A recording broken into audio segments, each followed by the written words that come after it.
ही acquired new residential house. आपने पूरा question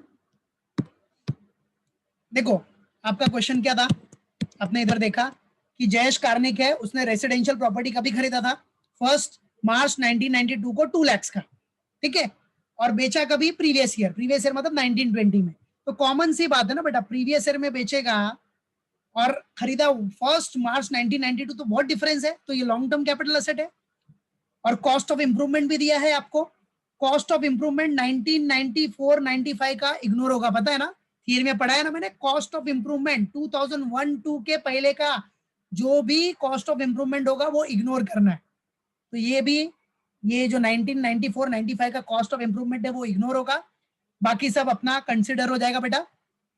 उसने रेसिडेंशियल हाउस प्रॉपर्टी बेचा 1 करोड़ 80 लाख में। फिर क्या, बेसिक है, फटाफट देख लो इसको। फिर क्या बोल रहा है बेटा, he acquired new residential house. New residential house खरीदेगा अगर, तो उसको एग्जेम्पशन मिलता है अंडर सेक्शन 54। ये भी थियरी में बता चुका हूं मैं। उसने बॉन्ड में इन्वेस्ट किया, रूरल इलेक्ट्रिफिकेशन बॉन्ड्स या NHAI bonds, national highway authority of India के बॉन्ड्स में इन्वेस्ट करेगा, तो उससे भी उसको एग्जेम्पशन मिलेगा, बराबर है, 54 EC। तो उतना माइनस हो जाएगा, मतलब डिडक्शन मिल जाएगा, जितना भी कैपिटल गेन है उसमें से वो माइनस हो जाएगा, बराबर है। फिर क्या बोल रहा है आपने को, एक्सपेंसेस ऑन ट्रांसफर अमाउंटेड ₹75। ये ट्रांसफर एक्सपेंस भी आपका माइनस हो जाएगा भाई, जितना गेन होगा उसमें ये सब क्या है, आपके खर्चे है ना, ट्रांसफर एक्सपेंस, तो माइनस कर देना है। और आपको एग्जेम्पशन में कौन सा मिल रहा है, 54 और 54 EC, मतलब नया घर खरीदने का एग्जेम्पशन, उसकी वजह से आपका कैपिटल गेन कम हो जाएगा। और 54 EC मतलब बॉन्ड्स में इन्वेस्ट किया है आपने, रूरल इलेक्ट्रिफिकेशन बॉन्ड्स में, तो उसकी वजह से भी आपका कैपिटल गेन कम हो जाएगा, ठीक है। तो कम हो जाएगा तो टैक्स बचेगा ना बेटा, अपना टैक्स कम भरना पड़ेगा। बस आपको कंप्यूट करना है लॉन्ग टर्म कैपिटल गेन, और सब ईयर का CII दिया है। तो देखो कैसे कंप्यूट करोगे, सेम वही फंडा। सबसे पहले तो आपको बेसिक चीज क्या करनी है, आपको सॉल्यूशन, पहले वही क्या, नेम ऑफ द असेसी क्या है, नेम ऑफ द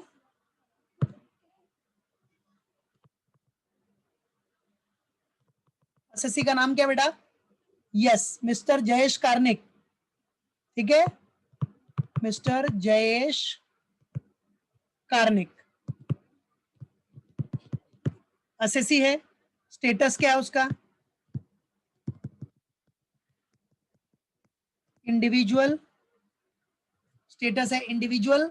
देन क्या बोल रहा है नेक्स्ट, प्रीवियस ईयर,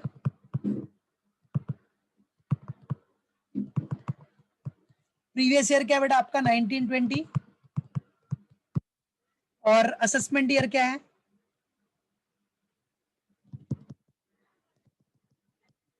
ट्वेंटी 21, ठीक है, असेसमेंट ईयर है 2021। कंप्यूटेशन क्या करना है बेटा आपको, computation of long term capital gain, computation of what बेटा, long term capital gains, okay. चलो, it's very basic, number same, particulars और अमाउंट का 2 कॉलम।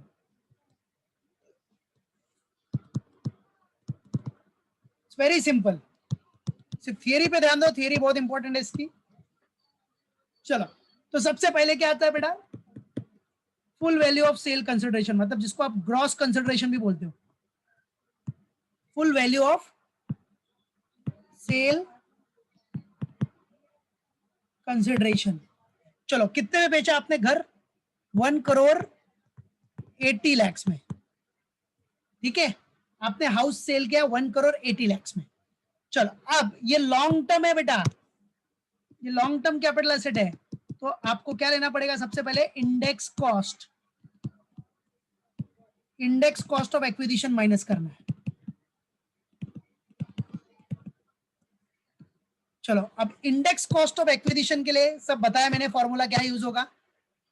अब देखो, घर आपने कभी खरीदा है, 2001 2002 के पहले, मतलब जो आपका बेस ईयर है 2001 2002 2001 2, ये बेस ईयर है ना बेटा, 1 2 थियरी में पढ़ाया मैंने। तो ये जो बेस ईयर है 2001-2, उसके पहले आपने घर परचेज किया था, बराबर है, और वो 1992 इन द ईयर 1992 में परचेज किया, ठीक है। तो बेस ईयर के पहले परचेज किया तो क्या फॉर्मूला है उसका, फॉर्मूला क्या है, याद रखना, higher of cost of acquisition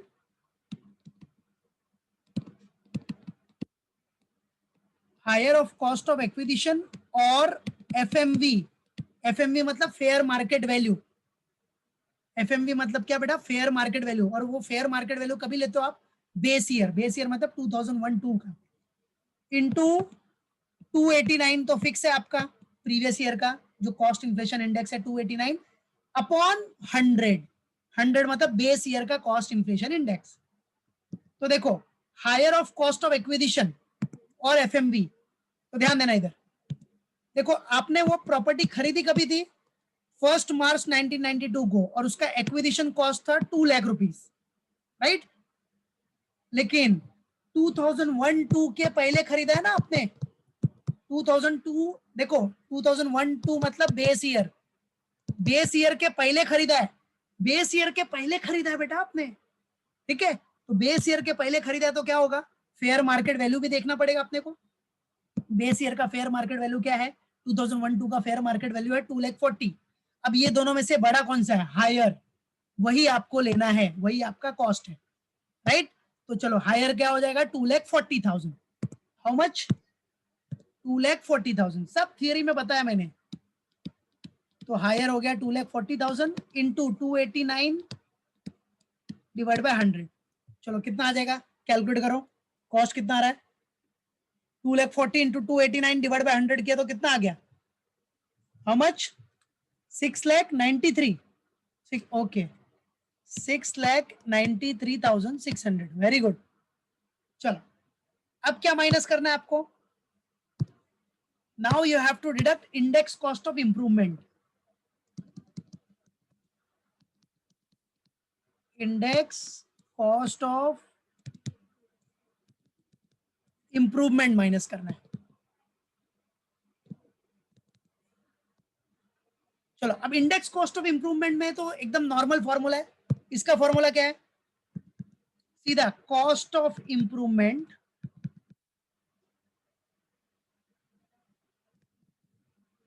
multiplied by क्या, 289 तो फिक्स है आपका, divide by CII for the CII for the मतलब cost inflation index for the year of improvement.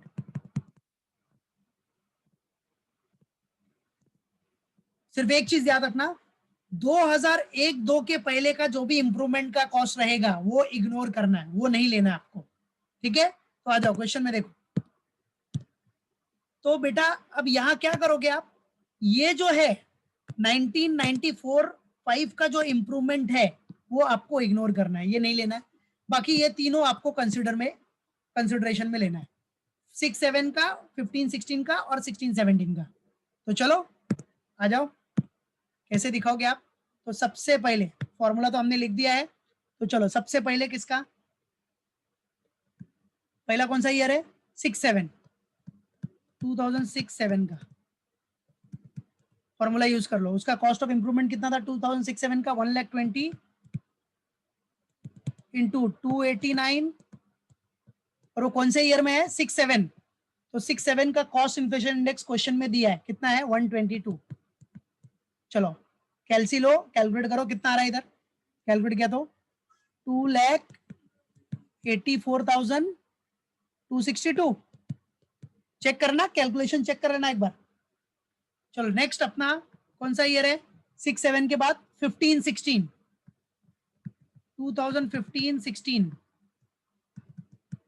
चलो अब 2015-16 में भी सेम, बराबर है, नहीं नहीं ऐड करके नहीं, सबका ईयर अलग है ना बेटा, सबका ईयर अलग है बच्चा, तो ऐड नहीं करोगे, ये 6-7 में या 15-16 में तो कैसे ऐड करोगे, सबका कॉस्ट इन्फ्लेशन इंडेक्स अलग है ना, ठीक है, बराबर है। चलो आ जाओ, अब 15-16 में कितना है, 4 लाख मल्टीप्लाइड बाय 289 तो फिक्स है आपका, 1670 ये 1516 का कॉस्ट इन्फ्लेशन इंडेक्स देख लो कितना दिया है क्वेश्चन में, 254। 1516 है, 1516 में कितना है, 4 लाख है, इंटू 289 तो फिक्स आपका है, डिवाइड बाय 254, ये कॉस्ट इन्फ्लेशन इंडेक्स है 1516 का। चलो इसको कैलकुलेट किया तो कितना आ रहा है, 4,55,118। Very good. ठीक है, बचा कौन सा अपना 1617, एक ही बचा ना 1617। चलो 1617 का इंप्रूवमेंट कॉस्ट कितना है, 3,80,000 इंटू 289 डिवाइडेड बाय इसका कितना है कॉस्ट इन्फ्लेशन इंडेक्स 264। चलो तो ये किया तो कितना आ रहा है, 4,15,985। ठीक है, चेक करना बाकी लोग भी कैलकुलेशन। ठीक है, सिर्फ इसमें देखो 1995 जो 1995 का था, 1994 95 का वो नहीं लिया हमने। क्यों नहीं लिया, क्योंकि कॉस्ट ऑफ इंप्रूवमेंट 2001-2 के पहले का इग्नोर करना है। बेस ईयर के पहले का जो भी कॉस्ट ऑफ इंप्रूवमेंट रहेगा वो इग्नोर होता है। ठीक है, चलो अब यहाँ पेज भर गया, नेक्स्ट पेज पे कर रहा हूं मैं नेक्स्ट। चलो ये होने के बाद सेम फॉर्मेट है, नंबर, चलो फिर नेक्स्ट अपने को क्या लेस करना है बेटा, आ जाओ अभी क्या लेस करना है, देखो ट्रांसफर एक्सपेंस भी हुआ है ना, transfer expense, expenses on transfer, question में दिया ना transfer expense, expense on transfer amounted ₹75,000, वो है 75,000। चलो ये तीनों अपने को देखो, पीछे देखो, अब कितना टोटल मार लो सबका, 693 600 प्लस ये तीनों, और फिर उसके बाद ट्रांसफर एक्सपेंस, ये सबका टोटल मारो, सबका टोटल मार के कितना आ रहा है बताओ मुझे, टोटल मार के पूरा कितना आ रहा है, ओके 19,23,965। बाकी लोग भी चेक कर लो इतना आ रहा है क्या। ठीक है, ये जितना भी इनर कॉलम में है सबका टोटल मार के आउटर कॉलम में लिख दिया। ठीक है, मतलब ये जितना भी है सबको टोटल मारो तो इतना आ गया, मतलब इतना अपने को क्या करना है बेटा, माइनस करना है। क्या करना है, ये साइन मार देता हूं इधर, माइनस करना है ताकि समझ आ जाए। तो ऊपर से 1,80,00,000 में से ये पूरा कॉस्ट या जो भी आपके एक्सपेंसेस है माइनस कर दो, तो माइनस करने के बाद आपको कितना मिला, अब ये जो मिलेगा वो हो जाएगा आपका लॉन्ग टर्म कैपिटल गेन। क्या हो जाएगा, this is what long term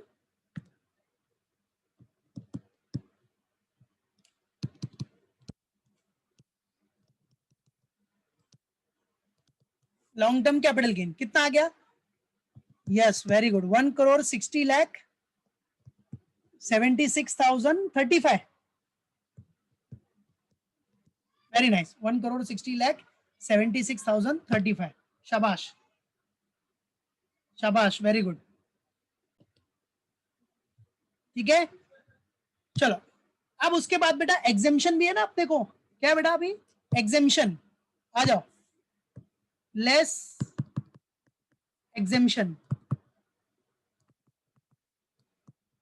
ठीक है, एग्जेम्पशन में पहला एग्जेम्पशन क्या है अपना, सेक्शन 54 वाला। सेक्शन 54 क्या है बेटा, purchase of new residential house, purchase of new residential house कितने का खरीदा आपने, 58 लाख का, 58 लाख का न्यू रेसिडेंशियल हाउस खरीदा है। फिर दूसरा सेक्शन कौन सा अपना, सेक्शन 54 ईसी, सेक्शन 54 ईसी में क्या बेटा आपका, यस जो बॉन्ड्स में इन्वेस्ट किया है, बराबर है, इन्वेस्टेड इन आरईसी बॉन्ड मतलब रूरल इलेक्ट्रिफिकेशन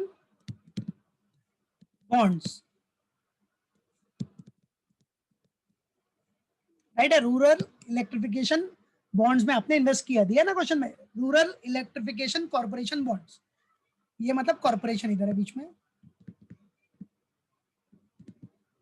उसमें कितना इन्वेस्ट किया आपने 15 लाख।